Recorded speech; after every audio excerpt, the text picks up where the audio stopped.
EK, Elizabeth and EK are both fine. I use she, her, A pronouns, and I'm the Deputy Public Advocate for Education and Opportunity at the Public Advocate's Office of Jamani D. Williams, also a neighbor. I will be brief tonight.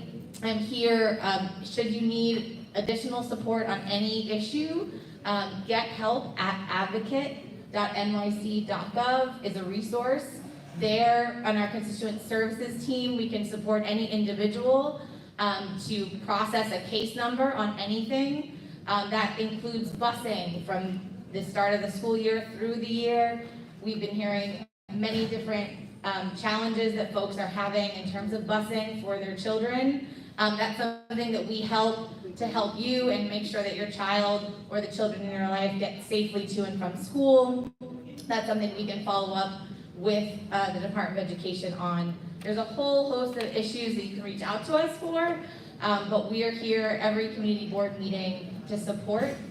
For now, those are the announcements. It's brief, but again, you can find me here. My name is Elizabeth Kennedy. Thank you very much. Thank you very much. Up next, we have Bianca Stevenson, the Community Board Coordinator from the Office of Antonio Reynoso. Welcome.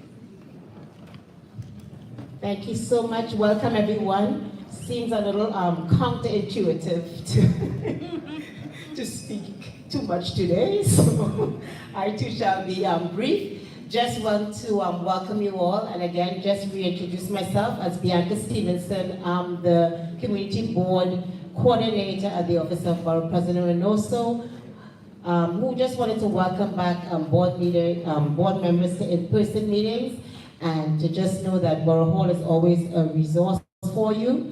The one announcement I will make is that the applications for community boards will be open again in November, mid-November, the application period until next February. Of course, you know, the borough president wants to ensure that the board is representative of the community, all views, all modalities, all housing, all transportation, you know, just to make sure that it is representative. So, you know, look out for the application. It will be on the borough president's website, and that begins in November. So thank you very much, and have a good meeting. Thank you. I also see that the representative, the Honorable Brian Cunningham, is here. Representative, if you would like to come up and address the community, we would, of course, welcome you.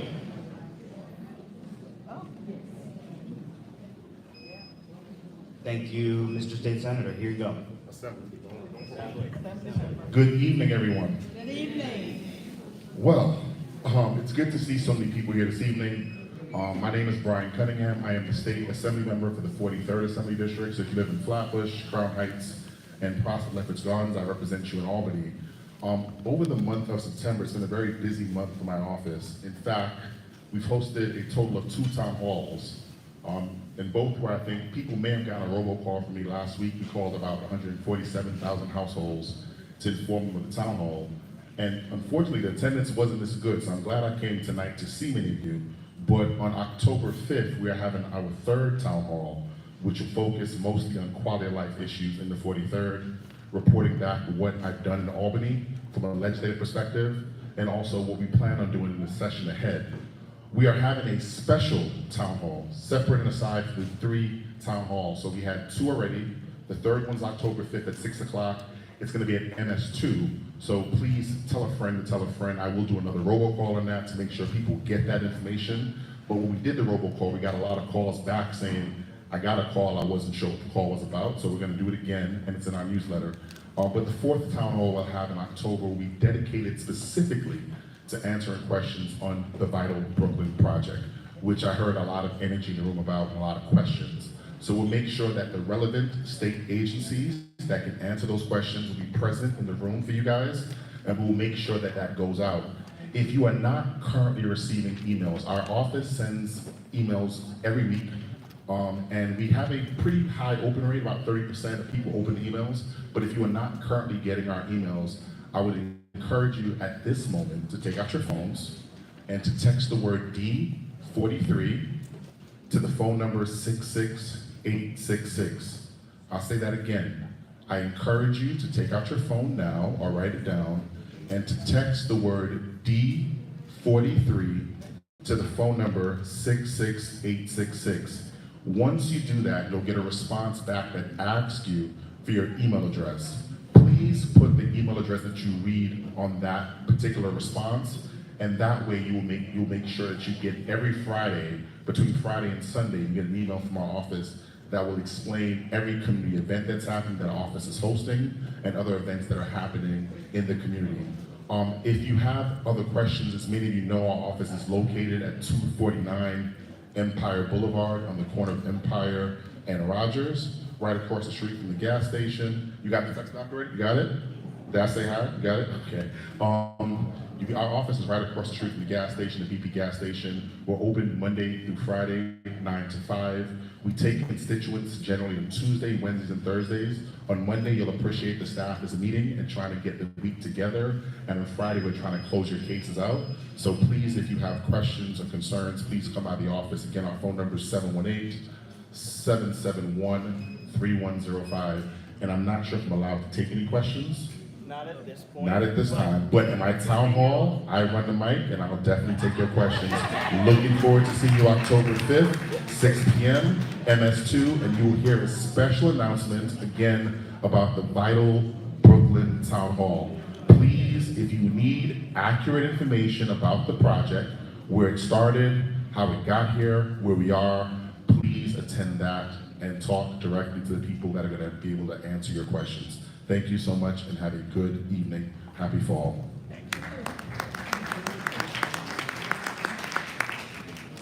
Up next, we have Taekwon Coleman from the office of Rita Joseph. Is Taekwon Coleman, oh, here you come. Good evening, everyone. I'm going to be short and sweet. Taekwon Coleman, Chief of Staff to Councilmember Rita Joseph. Our telephone number, 718-287-8762. Oh, I'm out of the frame, sorry. 718-287-8762. Really quickly.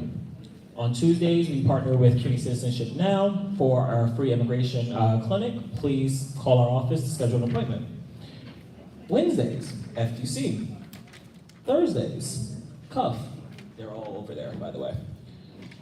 We also partner with Metro Plus to help folks sign up for SNAP on Thursdays and Fridays, so it's also over there. And we're gonna have the NILAC van at our office on October 23rd. Our office is on 930 Flatbush, right between Church and Snyder. Once again, 718-287-8762. Thank you. Thank you very much. Up next, we have the Honorable Sarana Purcell, 43rd District Leader. Welcome, Sarana.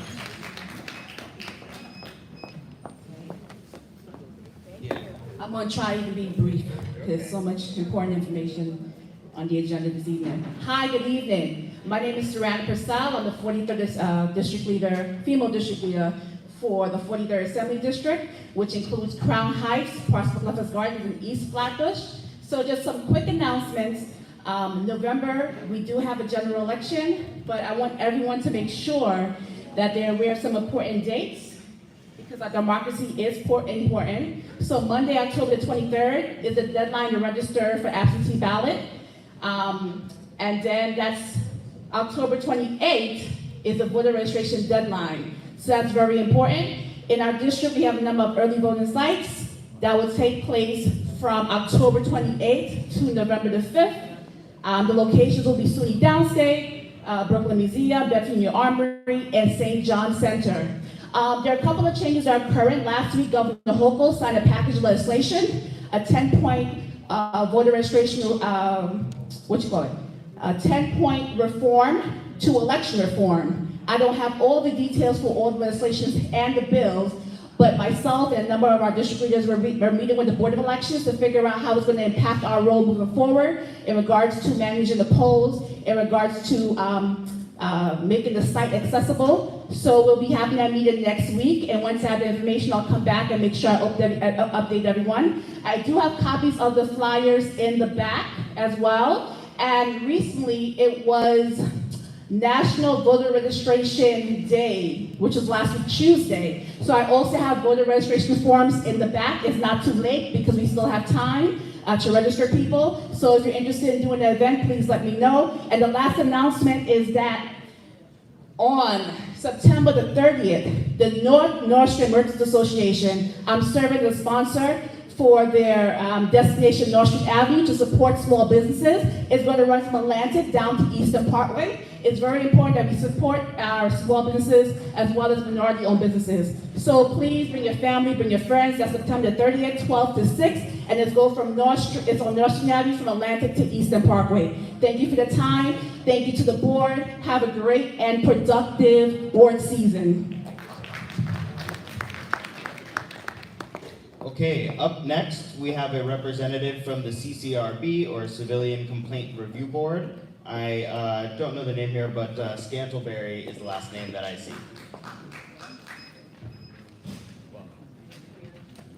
Good evening, everyone. My name is Venus Scantleberry. I'm the Brooklyn Outreach Coordinator for the New York City Civilian Complaint Review Board. I'll keep it very brief. I oversee the entire borough, Brooklyn North, South, and Central.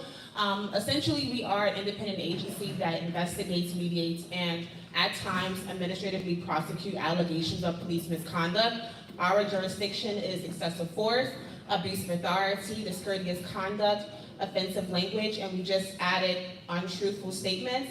There's 4 ways that you can file. You can file online at our website. I have some pamphlets here for you guys to take home. You can file via phone number 1-800-341-2272 or call 311. You can file at your local precinct or any precinct. They are required to accept CCRB complaints. And lastly, you can self-initiate complaints via DMing us on Facebook, Instagram, and Twitter at the handle at CCRB_NYC. Lastly, I'm the outreach coordinator, so I would love to collaborate with any city agencies, organizations. We do outreach workshops that are called Know Your Rights. We talk about different things like stop and frisk, what to do in those instances. We break down the level of street encounters. So if anyone would like a workshop at your school, community center, community board, I had the pleasure of speaking with the Public Safety Committee at Community Board 9. I'll have my business cards. I work very closely with many of the organizations in Crown Heights, including IBCC. We did their Shower in the City event last month. I also table at the Crown Heights Library every third Thursday. I'm starting that back October next month. So I'm Venus Scantleberry. You can reach me at 917-742-4098. My email is very long because my name is long, so I have my business card. But happy fall and have a great rest of your night. I'll be here if any questions. Okay, we have 2 representatives left. Up next is a name that I cannot make out in script, but Anna from Connect IDCC. Oh, Arna Lipkin, of course, Arna. Welcome back. Forgive my poor reading.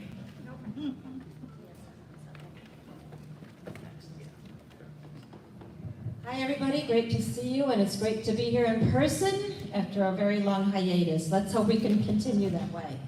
My name is Arna Lipkin, and I'm representing Connect IDCC, which is a mental health clinic in Crown Heights. There's actually 9 programs throughout the city. This is a program under DOH. We have 3 in Brooklyn, 1 in Crown Heights, 1 in Williamsburg, and 1 in Brownsville. In short, the goal of Connect is gaining feedback from the community on issues that impact mental health. We then utilize the feedback to develop programming that supports the community on issues and improves mental health beyond traditional mental health treatment. Since COVID-19, we are clearly speaking much more openly about mental health issues because they have risen to the forefront in our communities. Not having a living wage job can lead to issues with homelessness. Not having a home or having to pay more than we can afford leads to eviction. This can also greatly impact our mental health. So treating the whole person cannot be done with a 1-hour session once a week. As such, Connect IDCC under DOH provides several services to community-based treatment to ensure clients and community are receiving the supports they need. If you are from an elected official's office or a neighborhood service provider, your clients and constituents can greatly benefit from our services. We use a team approach in order to provide the best possible supports, and our team can meet you where you're at. That could be at our office, in your home, in the park, or even at a coffee shop. We have 2 engagement specialists, one who focuses on vocational needs, can even provide assistance with connections to education. The other engagement specialist works with housing and benefits. She can accompany you to relevant appointments, such as fair hearings or even to doctor's appointments. Currently, we have 1 therapist, and we also have something called a peer. A peer is someone who are people with mental health challenges that can relate to others that have mental health challenges. Peers are people who have faced challenges, work with the community on that level, and provide support from a different perspective while sharing their experiences. As my role as community liaison, I coordinate between community agencies, elected officials, and ensure that our clients get the best possible resources using a collaborative approach. We also at the clinic, which by the way is at least 20 years old, we have psychiatric evaluations. We provide lots of services in the umbrella of mental health. The other thing that we have unique is we do support groups. So we have a gun violence group that meets once a month. I believe that's the first Wednesday of every month. We have a food pantry. It's not open this month because we're under construction, but it's been open all summer. And the other thing we're working on right now is a caregiver support group. I was supposed to bring a survey with me, but I'm gonna go around with our flyer. Anybody's interested, could please reach out to me, especially if you're a caregiver or know somebody. Because being a caregiver is not easy. So we want to try to have a support group with our peer, and I think that could really help a lot of people. This is our flyer. We're located at 921 East New York. My information is here, our email's here, so please feel free to reach out. Thanks so much. Have a great evening.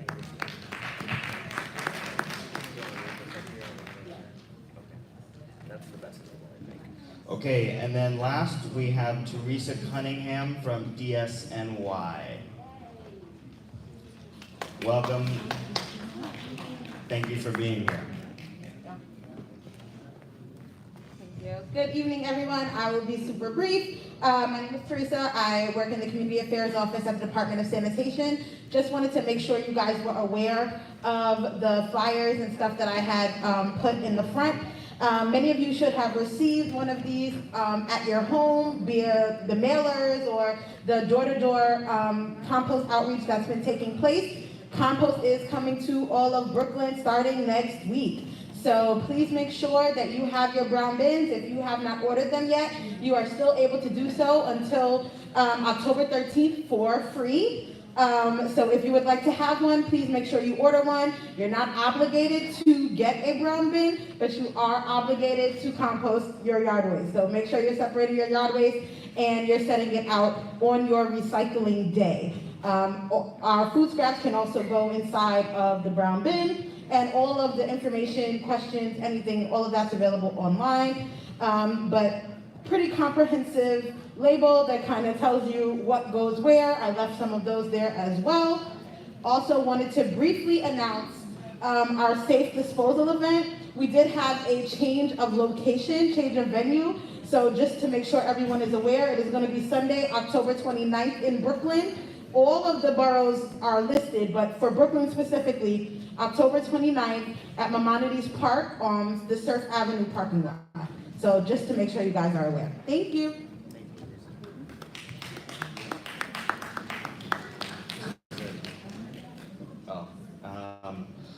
Okay, one last call is just for Quincy's Hospitality, DBA The Green Room.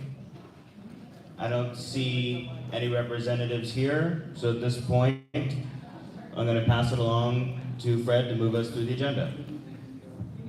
Okay, I want to thank everyone for the comments and for all the electeds and the representatives that have come from all the agencies. We thank you for your comments. We use that in terms of as we move forward, how do we move, what the solutions should look like, and just also share what resources are in the community. I want to thank everyone who's participated this evening. And we are now going to, and I guess just one last notice with that as well. The conversations do not stop with the general board meetings. I invite all members of the public to attend our committee meetings. That is where we are able to have fuller conversations. If you have specific complaints as well, I please encourage you to make sure that you're reaching out to our district office, so that way they can actually take the complaints and reach out to the appropriate agencies. If it's an actual condition, I recommend you dial 311 or go 311 online. Please lodge your complaint, and then the next call, please make sure you reach out to Community Board 9. So that way the district manager and the team can take those complaints and follow those with the appropriate agencies. I think it's critical, and I really ask all of our board members and for the community, we don't know what we don't know. And it's that communication, that's how we find out what the issues are, that's how we can quantify things, so that we can understand, is it just a one-off, or is it something that's systemic or chronic? And that's how we can actually help bring change in the community. But again, I thank everyone for the comments and for being here this evening. We have concluded our public session. We are now going to go to the business session of the board. At this time, I would ask for the Executive Secretary, Linda Watson-Lord, to please call the roll. Board members, please make sure you respond when your name is called.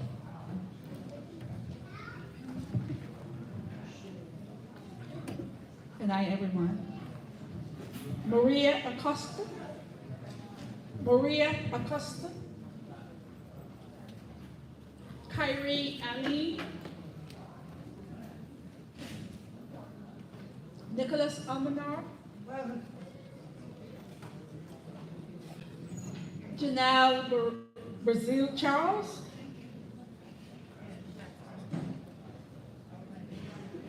Rabbi Berman. Warren Burke.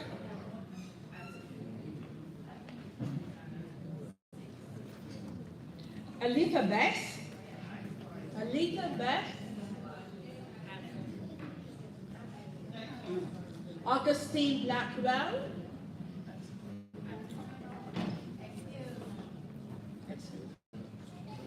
Celeste Chase. Celeste Chase. Suki Chang. Max Cohen.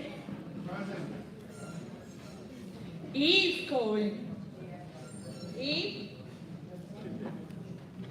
Saul Curry. Jimmy Esteen. Jamie. Candace Edwards. Candace Edwards. Bishop Hamilton Gonzalez. Here. Rod Herbert. Yusuf Herkoff. Renisha Laber.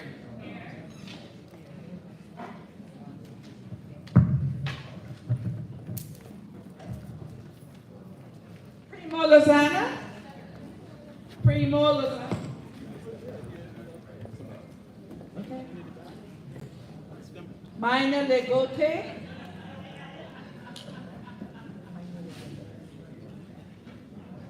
Excuse me. Israel Leher. Francisco Leopold. Here. Courtney Lozelle. Here. Letwin Mavina. Letwin. Erin Mazursky. Erin Mazursky. John Rene Bebeng. Natoya McGee. Zlate Muching.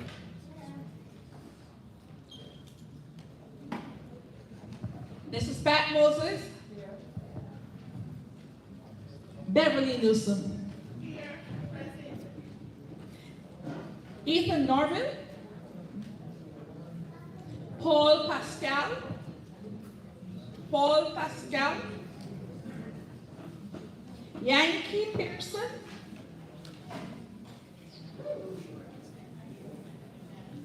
Milford Puri.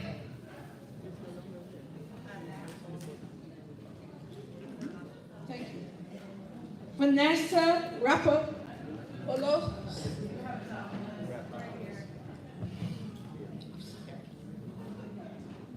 Yunetta Ramperi. Dexter Roberts. Felice Robertson. Vinnie Rosenberger. Dion Sa. Dion. Omari Scott. Omari Scott.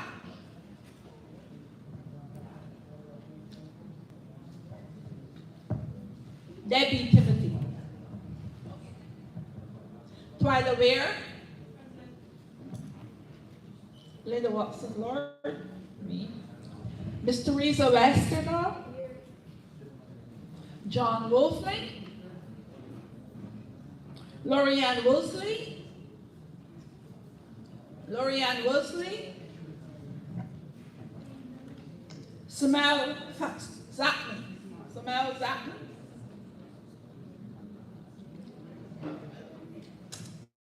That's it. Actually, can we call, well, are there any members who did not hear the name call? I'm sorry?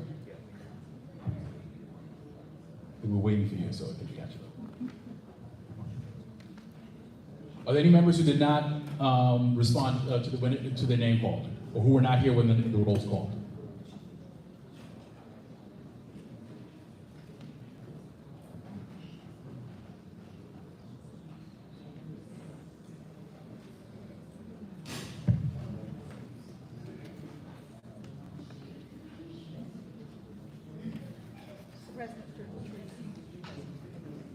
Okay, we have 33 present, we have a quorum.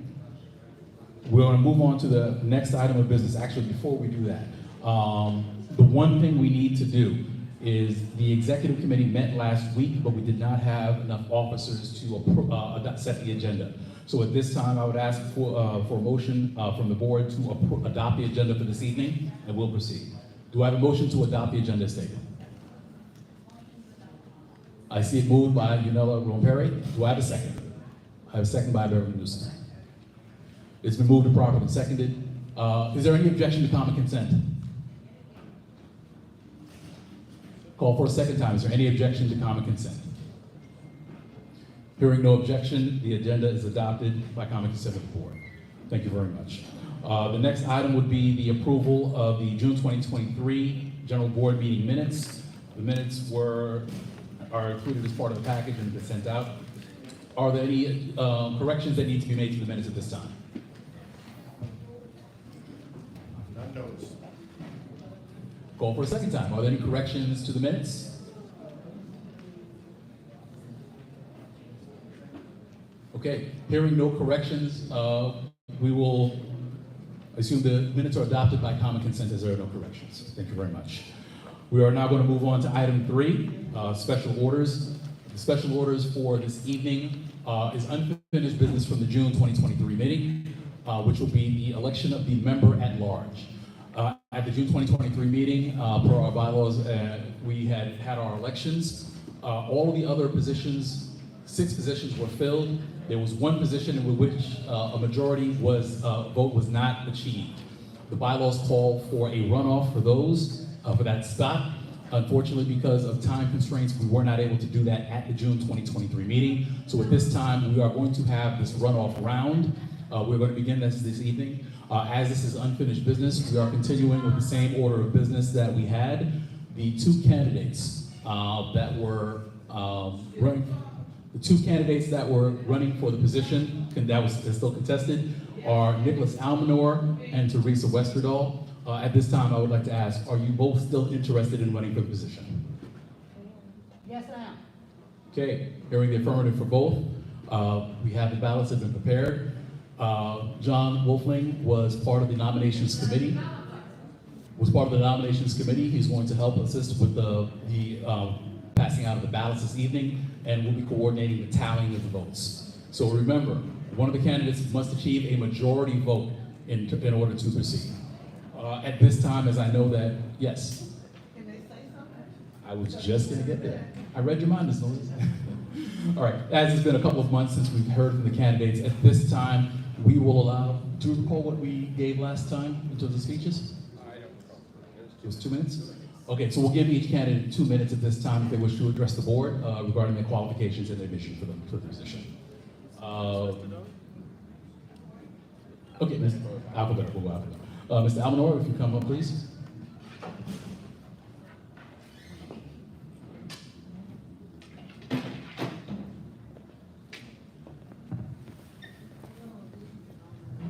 Good evening, Community Board. Thank you for the opportunity to run for re-election for. Come over here, so you can be in the camera. For re-election for member at large. It's been very rewarding for me. For the last 2 years, I chaired the Park Recreation and Culture Committee, and I have a record of achievement of what I've done in this board since I've got there. I initiated the yearly now community event, which is on the 1st of October in Malcolm Metner Park, a resource fair. And I have a very active committee where we are visiting all the parks, met with the commissioners. We are going to bring more activity this year. I'm already a part of the Parks and Recreation Culture Committee. So I really enjoy the job I do as a member, as a community, as a member at large, and go and speak about what we are trying to do in this community. The point I want to make, I'm for democracy, fairness, and transparency. I'm my own person. Nobody put me there except for the person who nominated me. My work, I spoke for itself, and that's what kept me to this community board. I sincerely ask for your vote and give me another chance to continue the work that I started. Thank you very much.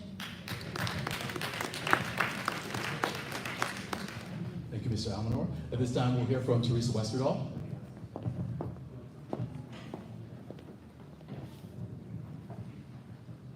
Greetings, everyone. I'm Teresa Westerdahl, aka Tara.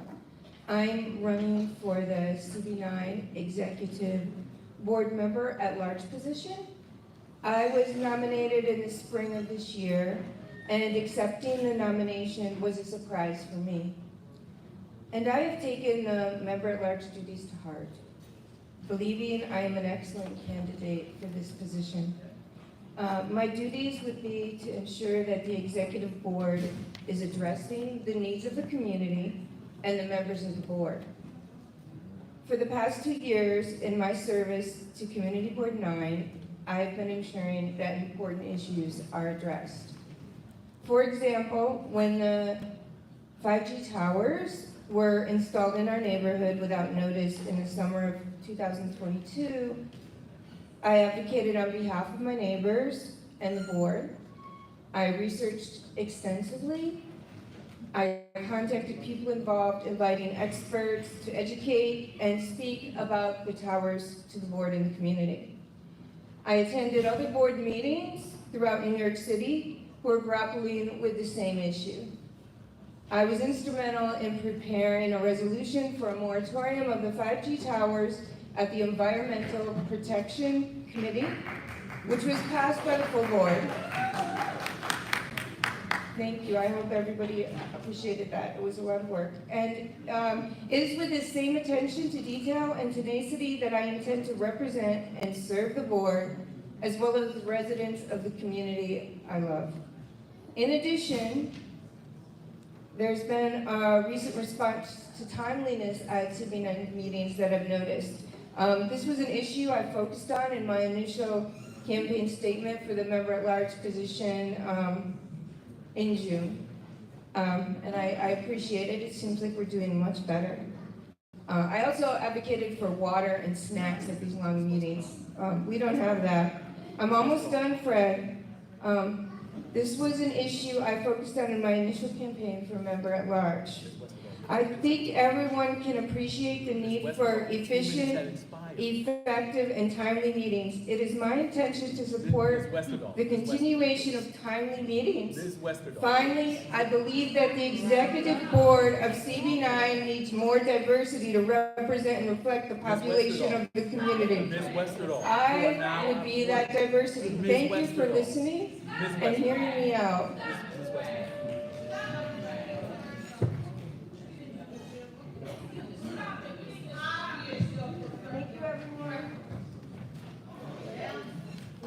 Okay, we've heard from the two candidates. At this time, I'm going to turn it over to Mr. Wolfling, who is going to conduct the elections. So the ballots have been pre-printed. The ballots will be distributed to all board members. Please make sure you sign and print your name on the ballots. Otherwise, the ballots are invalid. So please make sure that they are signed and printed, and please indicate your choice.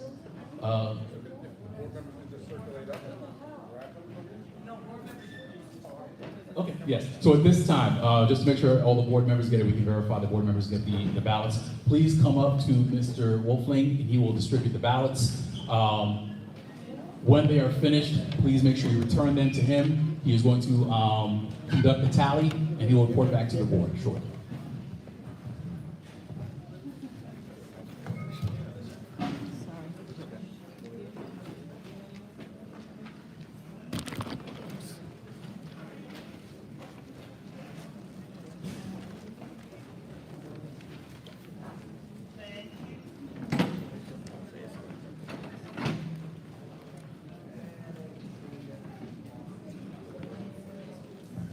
All right, I just have one correction to make. When you see the ballots, you may see select up to 2 names. Select one name, please.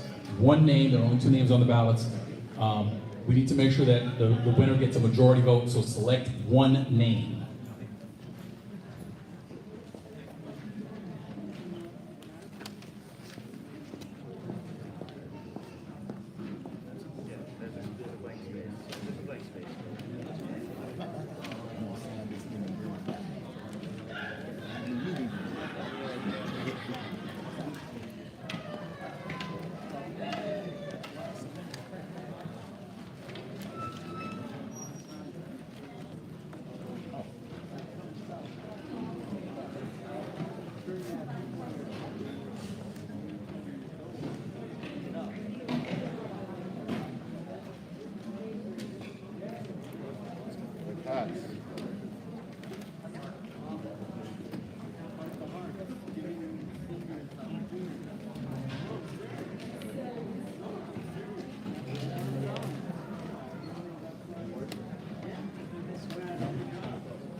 Okay, at this time, I would ask for all board members, if you haven't done so already, please make sure you return your ballots to Mr. Wolfling. You want me to take it? Okay, I can't do it on your own. Thank you. Okay, last call. I would ask, please, if you haven't done so at this time, make sure you bring up the ballot. Please, I hope everyone signed and printed their names on the ballots.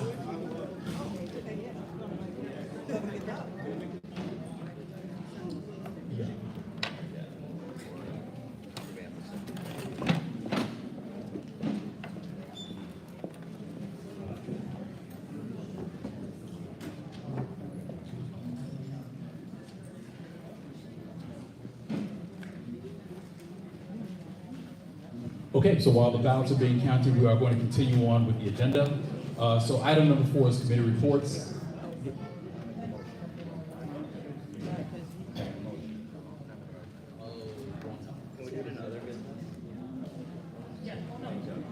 Okay, we're going to go on to committee reports. The committee reports were submitted as part of the packages for this evening, so you should have received all the reports, the minutes. I would ask, especially for all committees and all committee chairs, please, there's part of the responsibility as the chairs to make sure that the minutes are submitted to the district office, so that way we can make sure we have the record. For those who are also interested in the video recordings, those are also posted on the Community Board 9 website, so those can be seen as well. At this time, are there any committee chairs who have reports or announcements, short announcements they need to make before the board at this time? If you've already put it in your report, please, it's already in from information. Right now, are there any announcements that are important for this board? Less than 1 minute that you need to address the board. Okay, all right, seeing none. We are now going to move on to the report of the district manager. Mia, I think, do you have a report or can you? Okay, the district manager unfortunately was not able to be with us this evening, so we are going to move on to the next agenda item, which would be the chair's report. This evening I have a very short report.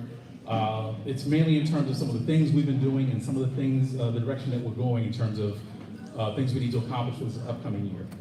So again, I want to say welcome back to Community Board 9. I want to thank all the members for making that commitment to this district. I know it's not easy, I know it's not convenient, but you make the sacrifice, and I hope that we're able to respect that in terms of being productive and making sure that we're doing things for the benefit of this district and this community. So just a couple of items that I wanted to discuss very quickly. One is the topic of virtual meetings. So as of last year we operated virtually with respect to executive orders from the mayor's office and from the state. Last June, those orders expired, so we are now meeting, well, the expectation is that we are meeting again in person. Our June meeting was in person, but, and I think this is a broken record, I remember a few years saying that, you know what, we were done with the pandemic, but the pandemic wasn't done with us. And we are seeing those effects now. We have had board members who've been affected, I've been affected as well. I can share that personal story. And I think one of the commitments that I made and this board has made is that we want to make sure that we are safe. We know that we have families we go home to. We know we have elders, we have loved ones, people who are immune compromised, people who can't deal with this. So in the interest of safety, what we did was we have held all of our committee meetings virtually for this month. I think one of the lessons learned is that we can work, we can be productive. So that's what we're trying to accomplish. We held our executive committee meeting. This meeting is in person because there are certain business that we are required to absolutely meet in person. Otherwise, it is definitely in violation of the open meetings law. So we're here to be able to conduct our business. On a go-forward basis, we're taking it as it comes. We're looking at what the numbers say. We're looking for guidance from the city and the state in terms of how we proceed. But I will make that commitment right now. Your safety is paramount. The safety of this board, the safety of this community is paramount. So we are going to see what it looks like. We may very well do virtual, or we'll see if there's any means, if it's necessary for us to meet in person, how can we do that the best in a safe manner? And if it's not possible to do that, we'll look at what options we have at that point as well. But again, I want to thank everyone for that. Next, with regards to committees, and I want to be very clear, we have a limited amount of time that we meet as a board per month. In terms of, part of the requirement is we want to make sure we have feedback from the public, we hear from the public, we hear from our elected officials, our partners, we're able to exchange information, but then we have a business session by which we're supposed to conduct business, which means we have a very limited amount of time to have the in-depth conversations we may want to when we meet during the general board meeting, which means the time for us to do that is during the committee meetings.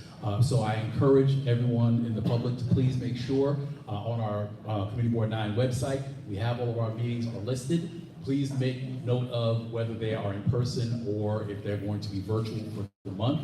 But this is the opportunity to come and speak. That's where we have more opportunity for input from the public to participate and really let us know what the issues are on the ground, the things that we need to be dealing with and addressing. And I thank everyone in advance. Part of that process was for the summer, we've stood up our committees, the chairs have been appointed, and I thank you for stepping up and taking that on as well. It's going to be a lot of work, but I'm looking forward to your leadership and your guidance in terms of making sure we're pushing forward the agenda. Just for informational purposes, part of that process that is required for me as the chair to make those appointments is that we needed to poll the board members to their preferences. Those polls were sent out with a number of reminders. So the results are, we were able to make placements for all the committees. The committees are relatively balanced between 4 to 6 members. So between 4 and 6 community board members, and then we try where possible to augment that with resident committee members as well. So the assignments went over 56% of the board received their first preference, with another 13% receiving the second preference, and most of the balance of that were assignments because we had not received responses in time. What we tried to take, for those who weren't able to respond, we tried to make those assignments based on the needs of the board. I hope that you find these assignments fulfilling, even if it's not the one you would have chose. I think that there's a lot of work to be done, and sometimes that's where the growth is by matter of we get the assignments we didn't know, but all of a sudden we find out that's the thing where I grow. So we just ask everyone to work at it, to keep the open mind, to go out there, to make connections, to serve as ambassadors for the board. Again, when you see people, to make those references and let them know that we are here to hear what the issues are and to try and discuss it and see what we can work. I just want to make one quick notation because we're actually going to talk about subcommittee this evening, but land use is definitely going to be something that is looming large on our radar. We have a number of applications that are happening. We have a land use application for a fresh program on 875 Mill Street Avenue. We also have a pending, I don't believe it's been certified yet, but a pending application for Franklin Avenue. We are going to have a lot of conversation about this. This is something that as a board we discussed. We devoted a lot of time to that. And I'm so proud of the board in terms of the conversation, the way we did it last time, and the thought and the energy that went into that. And we are looking to continue that as we look at those other applications. The only thing I say is that as a board, the one thing we want to do is make sure that we are fair. In terms of we examine all the information. If there are gaps in information, we get that information. And then we look at what's in the best interest of this district at the end of the day, in terms of whatever decisions are made. And then lastly, and this is an item that we'll also be discussing very shortly as well, is the City of Yes. So the City of Yes is an initiative by the mayor in terms of speeding up some of the administrative processes that go into buildings and zoning. So this has been a conversation in this board. Last year, we had a subcommittee that was formed. We have the subcommittee chair, Suki Chung, who has assumed the chair of the committee this year. And we are looking to replicate some of that as well in terms of the work and the fact-finding, in terms of getting the information we need to have to make the best possible recommendations. So there'll be a little bit more conversation in that. Lastly, I just want to talk about board trainings. A lot of new members this year. And you've been thrust on a board, and I understand the process, why we should come in April, May, and one of the first things you're asked to do is select leadership. But there's just so much that you don't necessarily understand about the board, what your responsibilities are, what the responsibilities of the board are, how we're supposed to be acting, what things we need to do. So one of the things that we're going to be looking to do is implementing training. Borough Hall is actually in the process of developing training and is scheduling several dates in terms of areas on topics of interest, including housing, I believe zoning might be one, operations management in terms of how the board is run as well. We've also conducted in the past training on the board level. We're going to try and implement that as well. That was something we were hoping to do on an in-person basis, but again, because of the current environment, we hesitated a little bit with that, but we're going to make sure we move forward in terms of making sure we have a conversation as a board in terms of what the expectations are, what the rules are, and any other information you might need, and if there's any training you feel we should have, we can try and implement that too, so that way we can make sure we share the learning and we can all proceed as a team, as well as a board. That is all I have at this time. I will entertain a couple of questions from the board members. Very briefly, a couple of questions. Or a second, any questions? Okay. Okay, with that, I thank everyone for your time. All right, so at this time, we are now going to go into item 7, the voting items. We have 3 items that we are going to be voting on this evening. The first is a Parks Committee resolution for 1%. At this time, I would ask that the Chair of Parks and Recreation and Cultural Affairs could please come to the front and talk through the resolution we're considering this evening.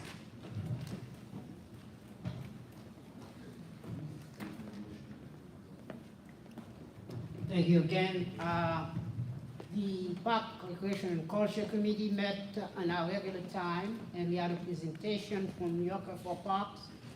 Their campaign is primarily to have the 1% of the city budget dedicated to parks. As I've been walking around all the parks in this community, there's so much need that we need that. I think we want the committee passed a resolution for the general board to support and recommend the resolution and a letter of support for the organization New Yorker for Park to dedicate 1% of the city budget for park purposes. At this point, I'd like to make a motion that the general board provide a letter of support and adopt a resolution of 1% of city budget for parks.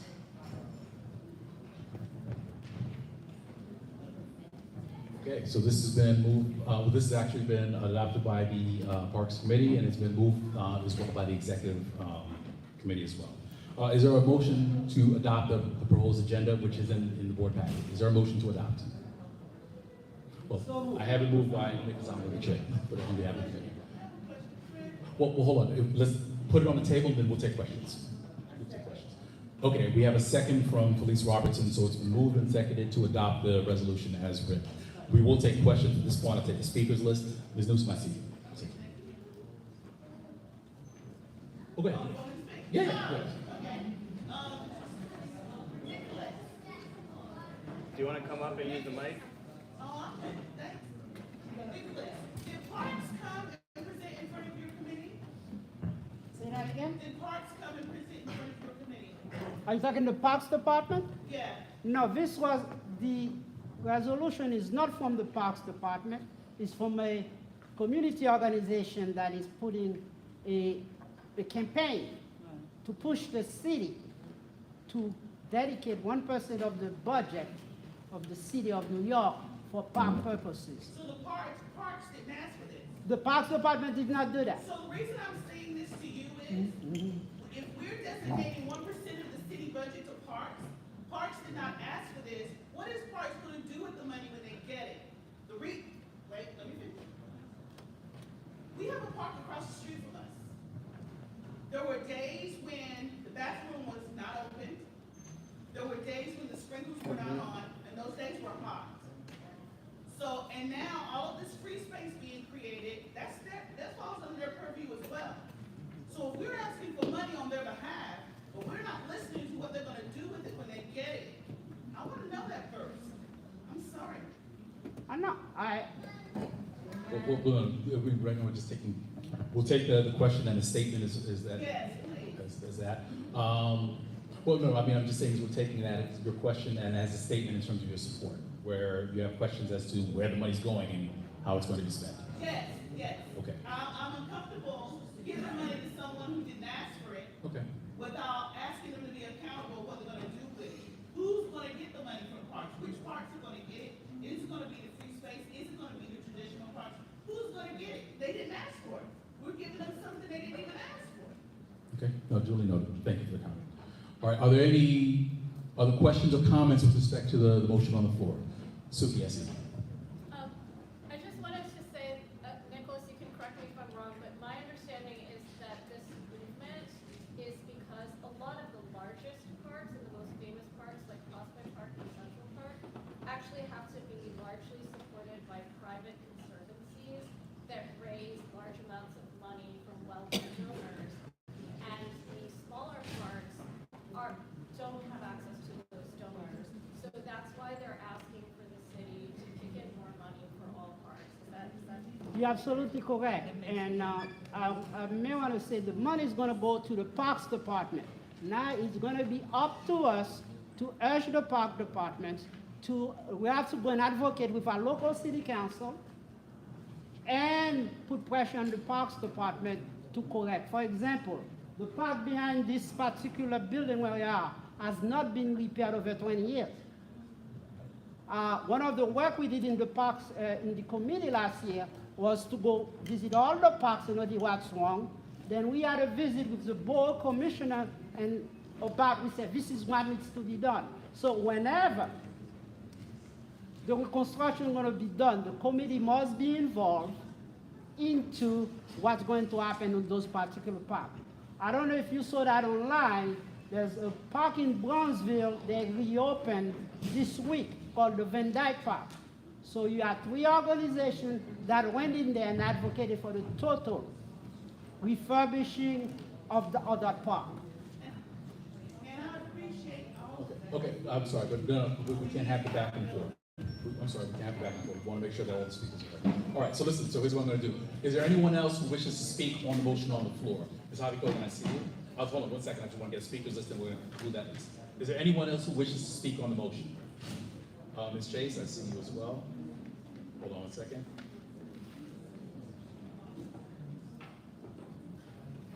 Is there anyone else who wishes to speak on the motion?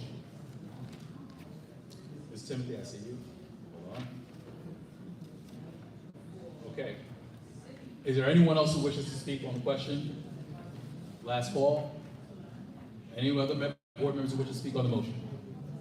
All right, so I have the speakers list is going to be Ms. Eve Harvey-Coleman, I have Ms. Celeste Chase, and Ms. Debbie Timothy, and then we're going to close debate and we're going to call the question. All right, Ms. Harvey-Coleman, sorry. I would say that I definitely agree that there are parts of the community that have to be addressed. The question is that do we have any kind of assurances, or do we have the parks listed and they're giving us an assurance like stated, that these are the parks, this money is going to be allotted to these parks, or maybe they'll give it also to Prospect Park again that already has all these wealthy donors already. Let's just give it to Prospect Park and yay for them. But what about all these small people? We don't know that. The idea is really a good idea, but what's our assurance that the money is going to go where it really needs to go? Is there any way that we can stick to past stipulations? If I can just make one brief comment on that. So one of the issues, and you'll see this as we go through the budget process, is we will get a whole bunch of responses like there's no money in the budget. No money in the budget, no money in the budget. We've already had a number of issues with trees, especially in the district. So I think that this is one step in terms of, okay, well, the excuse is not there's no money in the budget, we know 1% is in there, and we can make the pushes to make sure that certain things happen in the district. To the point of the parks, to certain trees, to make sure that things are being inspected and trimmed and pruned on a more regular basis. So I think that's part of where we're going. So this doesn't finish the conversation, but it's the start of, let's put money towards that so that we can make sure it's addressed. Okay, thank you. Ms. Chase.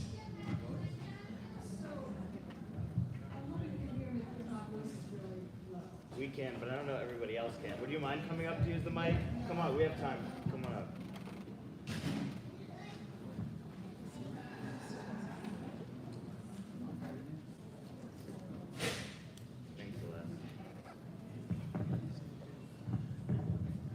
Thanks for the mic.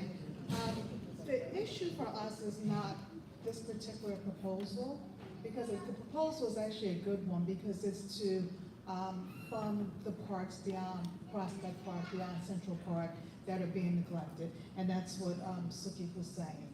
And to Beverly's point, which is the most important point for our community, is to get our fair share.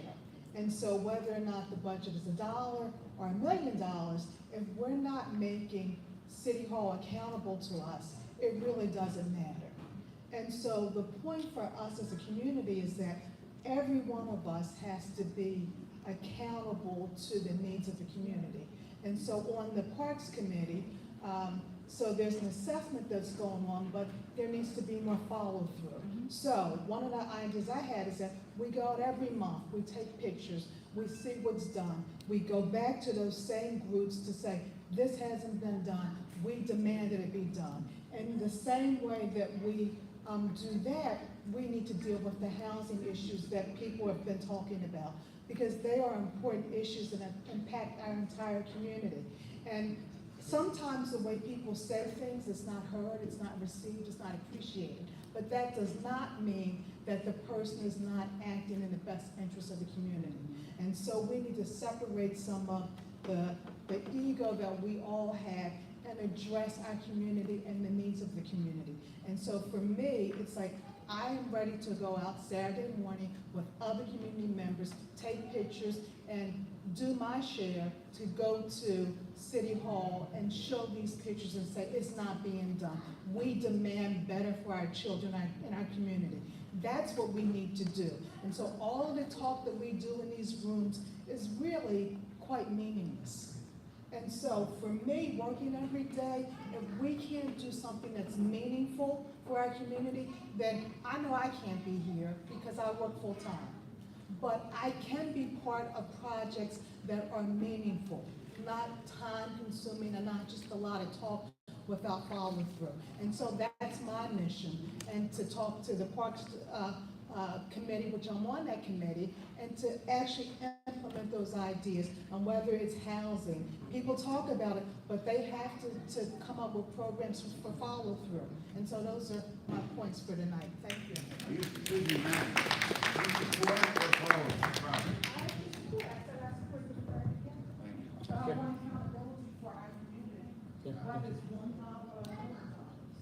All right, at this time, we will hear from Debbie Timothy. You are the final comment in the witness She report. said everything I was gonna say.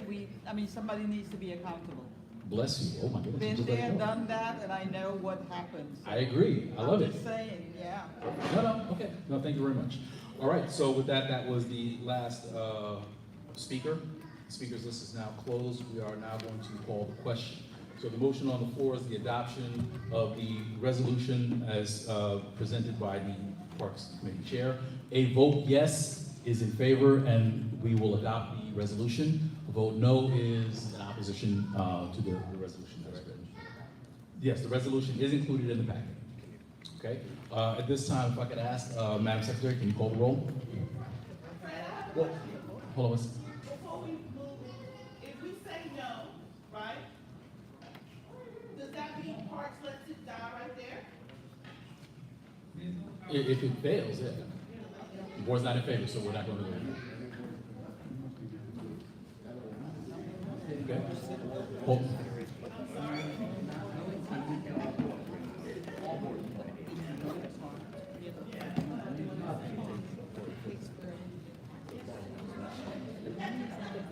Yes, okay, so we're going to, well, actually, let me ask this. Okay, hold on. Before we go, is there any objection to common consent on this motion? Okay, no, understood. Okay, so we're gonna call the roll.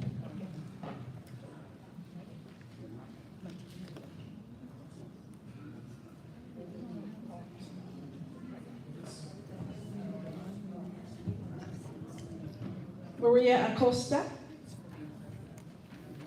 Kyrie Ali, Nicholas Almanar, Yes. Fred Batiste, In favor, yes. Janelle Brazil Charles, Jacob Berman, Yes.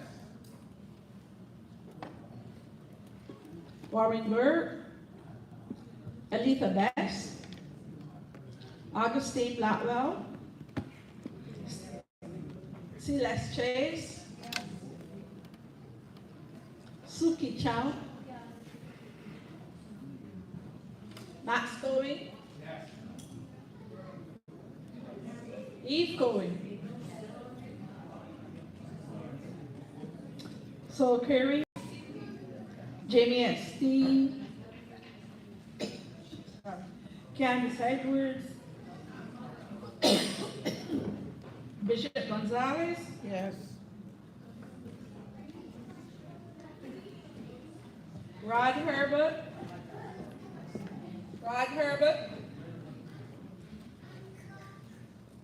Yosef, Ronisha Labre,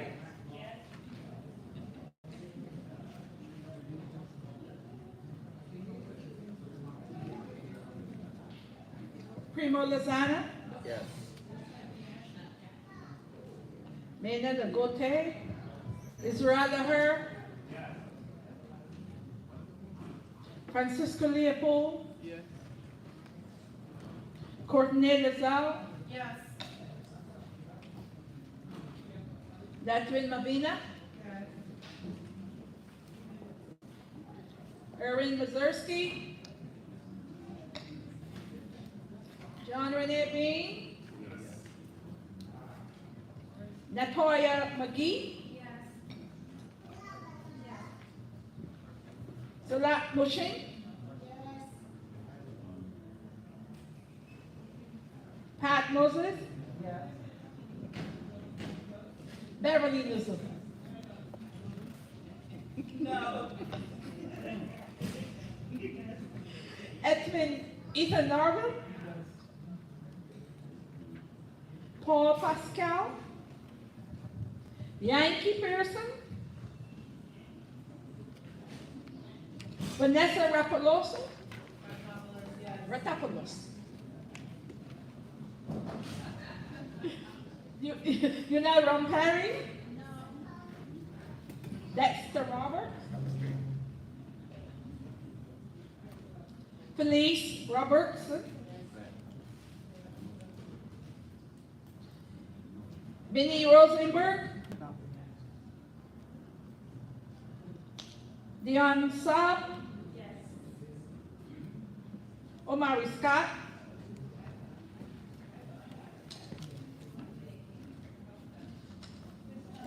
Timothy. Debbie Timothy. Yes. Vida Ware.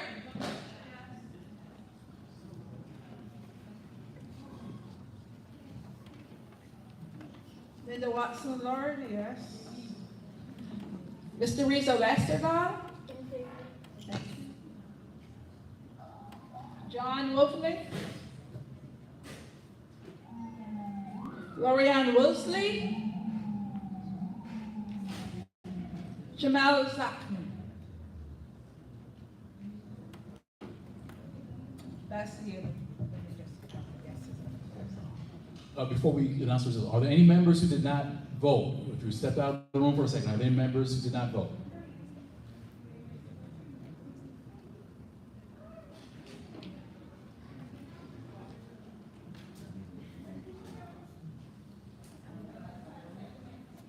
Okay, so one moment as the secretary tallies the votes. I realize everybody was voting, but I just wanted to say, FYI, New York City has one of the largest budgets in the country. So 1% of that is huge for someone to not give to the small parts that need it because they were not held accountable. I'm just saying that.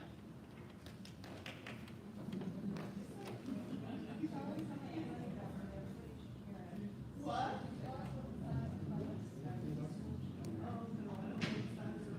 I just remember hearing it's one of the top 5 largest budgets in the country. So, okay, 1% of that. 1% of that, regardless of what it is. Yeah.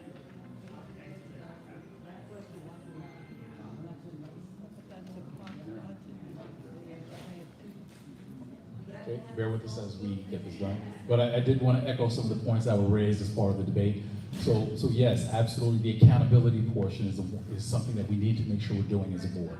So as we are proceeding with these votes and with these resolutions, absolutely making sure we're following up on this. I trust that the Parks and Recreation and Cultural Affairs will follow this as part of the budget conversations, especially as those come up as well. And just momentarily, I know we did not have the conversation with the district manager, but one of the things I do want to alert the community and the board about is that we are going to start going into budget season in terms of items, requests, if it's capital, if it's infrastructure we need put in, if it's extra people on the street, if it's extra street cleaners, whatever it is. I exhort the board and for all residents as well to start thinking about those things, to also make sure that we're putting numbers to these items as well. So if there's anything we can quantify. So do we need 5 extra sanitation people? Do we need 10 extra cops? Do we need $100,000 to refurbish this auditorium? If we can start having those conversations, or at least letting us know what we should be thinking about as a board, we can actually start reaching out and trying to see if we can put numbers together. So that's going to be important. I would also advise that the other piece we want to make sure that we're a part of is that there are other sources of funding, including participatory budgeting. I know that a number of our council members who represent this district do that process. So we want to make sure we're part of that as well. So please, those numbers, as we're looking at budgets, as we're looking at the needs in the district, please make sure we're passing that along to the district manager and the team, so that way we can make sure that we are refining our process as we go forward and making sure we're explicit about what it is we want. One of the things that I find that I'll advise right now is that we want to make sure we're clear. Because if we say something large and vague like we need more safety, that means a lot of things. So we want to make sure that our requests are refined in terms of this is what we're looking for. Okay. Yes, okay, so we have the results of the tally. Those in favor vote yes, 27 votes. Noes, 4 votes, 1 abstention. The yeses have it. Okay, so 27 votes in favor, 4 votes against, and 1 abstention. The motion carries. So the resolution is adopted by Committee Board 9. So we'll work with the district office to make sure it's forwarded to the appropriate entities. And again, I trust that the Parks, Recreation, and Cultural Affairs will help us in terms of making sure that we're directing the asks to those places that need it in the district. And again, to the public and to the board, let's identify those parks and those places that need that care so we can continue on in this process. All right, we have 2 more voting items. Another business, we'll see another business, take care of that. Okay, so the next we have is the City of Yes Economic Opportunity Subcommittee. So this was discussed. Well, let's get the voting session. Okay, I'm sorry. So the City of Yes Economic Opportunity Subcommittee. If I could, at this time, if I could ask the chair to please come in and discuss the recommendation.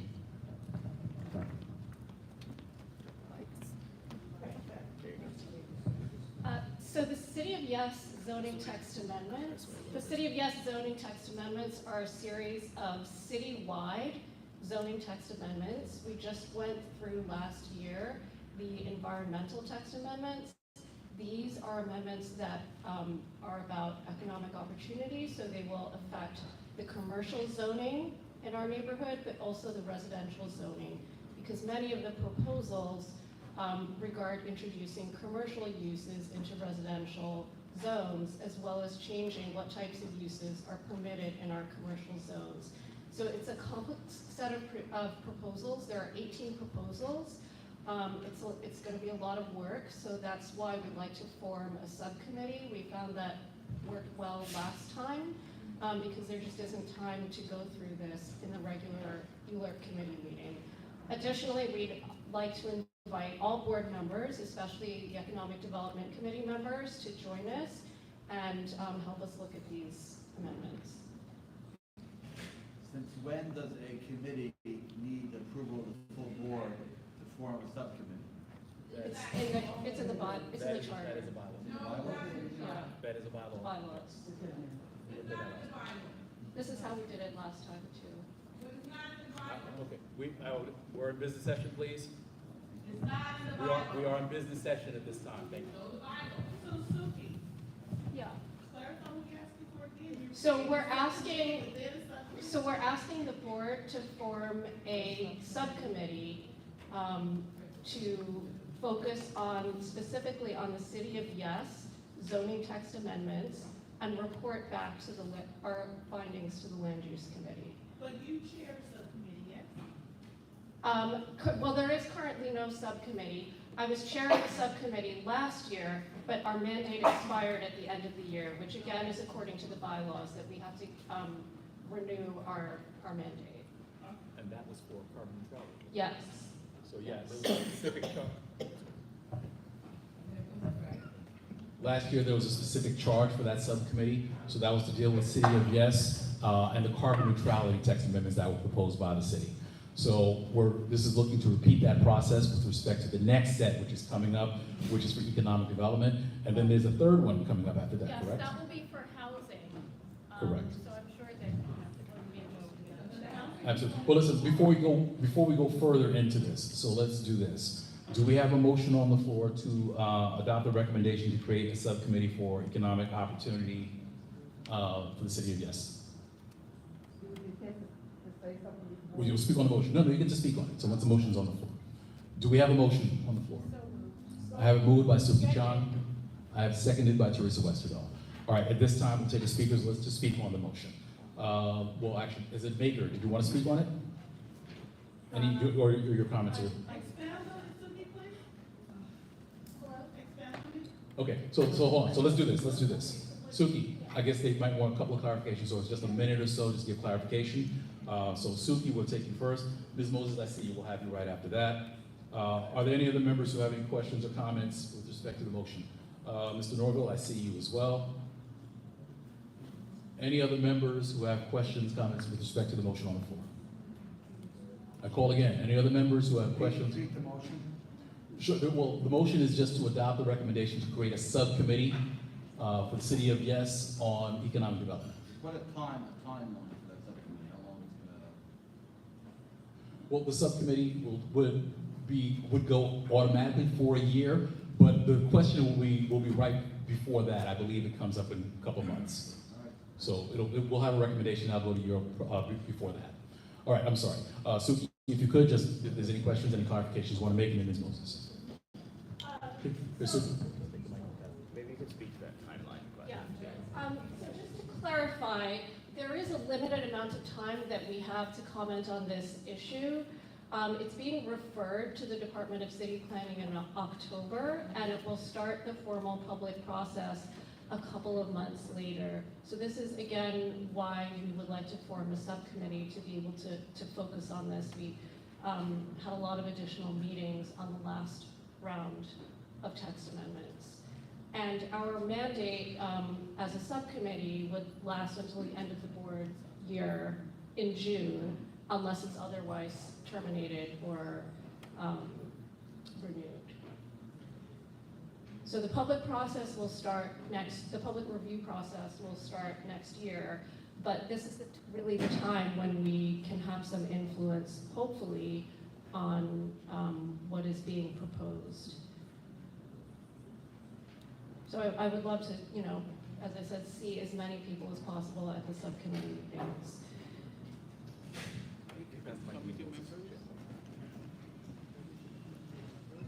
Good evening.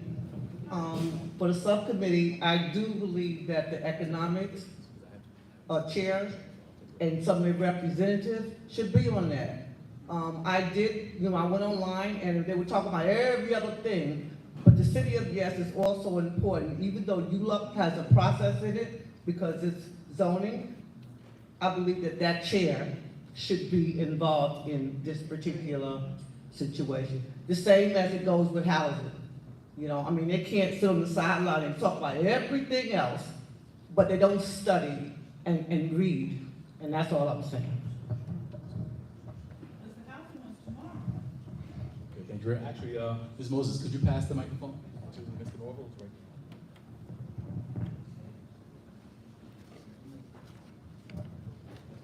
Just a quick note for clarification for those who may not know, the board establishes subcommittees. Committees don't establish subcommittees. So for future reference, yeah, they're made here in the full board meetings.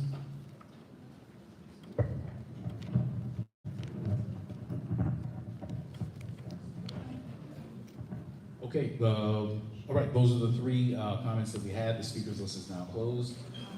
We are now going to call the question. Sorry? He said, He just made a point, committees are yeah. made by the board, not subcommittees are established by the board. Board approved. Right. Okay.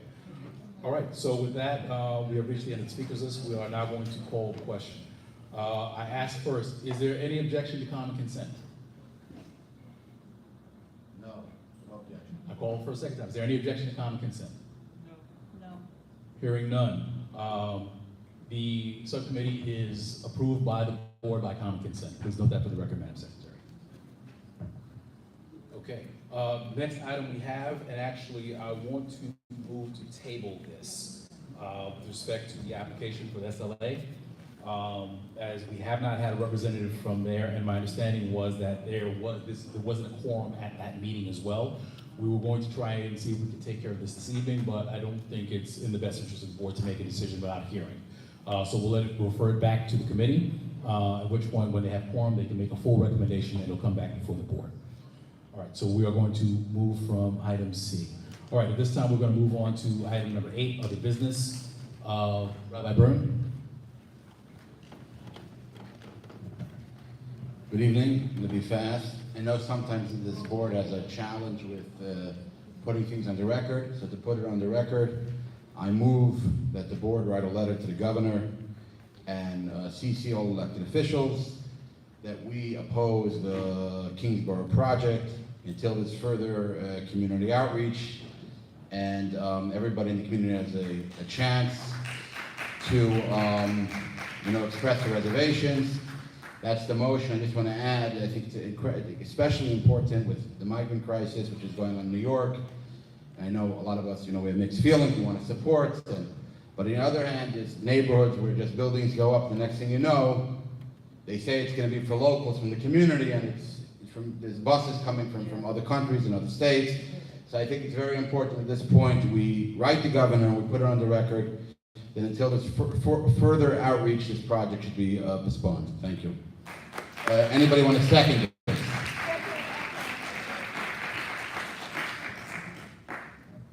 All right, it's been moved by Rabbi Cohen. Do I have a second? Second. I have a second by Ron Perry. All right, is there any discussion? Is there gonna be a time, sorry, Beverly? Yeah. I know you want to. Beverly, Yes. thank you. I'm sorry, go ahead. I'm on it now. Yes. Well, actually, no, let me do that. You're right. Is there anyone else? I have Ms. Newsom. Is there anyone else who wishes to speak on the motion? I do see Susie Chong. Anyone else who wishes to speak on the motion? Call for a third time. Anyone else who wishes to speak on the motion? All right, so we will hear from Beverly Newsom, Susie Chong, and the list is closed after that. Go ahead, Ms. Newsom. So I think when it comes to the state project, as they present themselves, they are steady and they really don't require the input from the community like the city does. That's the premise that Kingsborough is going on. But at the same time, when we ask for them to wait to hear our voice, they've been around now for a little over a year. So how much longer are they gonna, and that's the question, how much longer are we gonna ask them to wait? And what exactly are they gonna be waiting to hear? Because, like I said, they've been around a little over a year.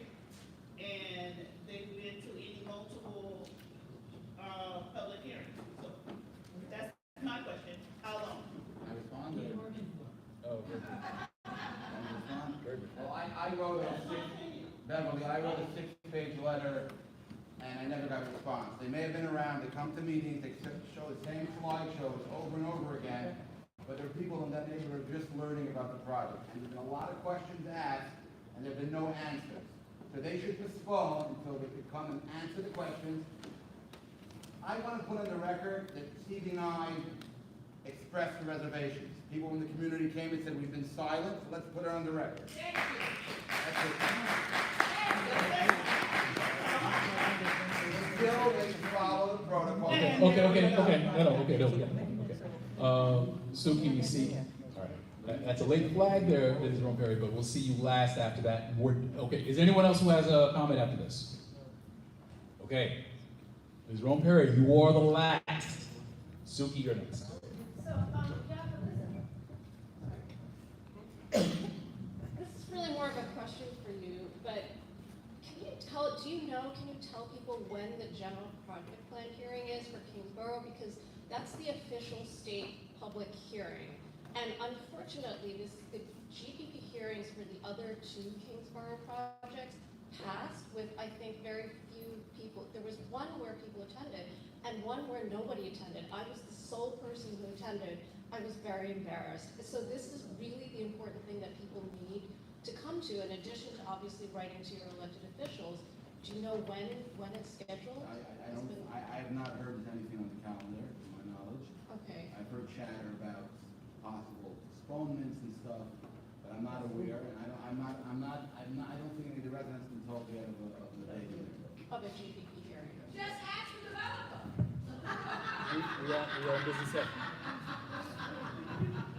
I'm sorry. Ms. Ron Perry.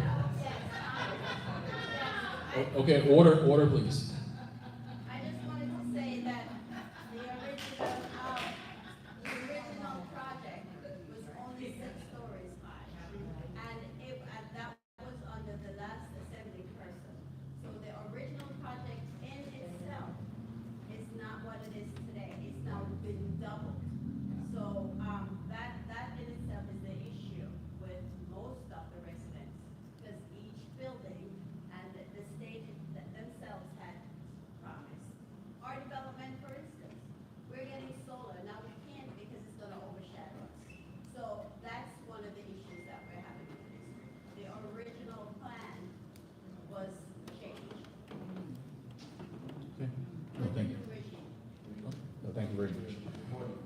Okay, so with that, that concludes the speakers list. We are now going to call the question to support the motion to communicate with the governor's office to postpone pending further outreach to the community.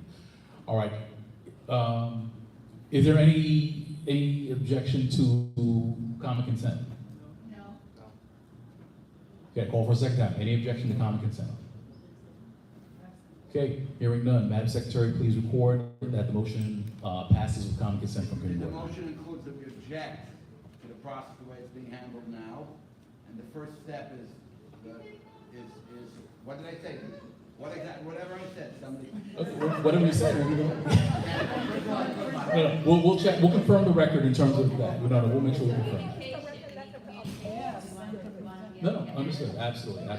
So we'll make sure something is drafted, Yakov will check, and, we'll shop it with the board first before it gets off, but we'll take care of that.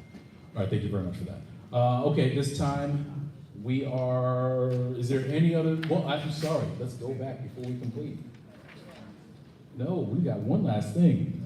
Mr. Wolfling, would you please come down? No, don't. I'm an architect.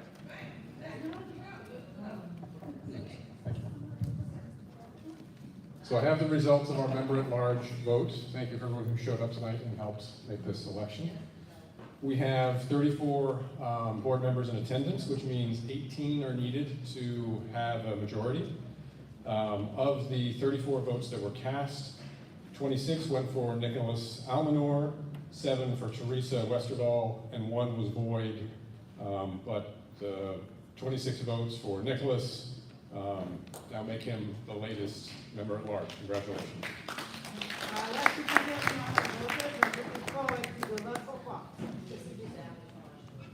Okay, thank you very much to both of our candidates. Congratulations, Mr. Almanor. Okay, so we have now completed the elections. So the executive committee is now full. I want to thank everyone for participation this evening. We've made it through our first meeting as a board. We've got a lot of work to do. Again, accountability is going to be the key. We need to make sure that we are bringing forward the issues that matter to this district and make sure that we're following up with those. And as everybody's walking out the door, at this time I will entertain a motion to adjourn. All right, we stand adjourned. We stand adjourned. The time is now 9:30 p.m. Everyone take care. Stay safe.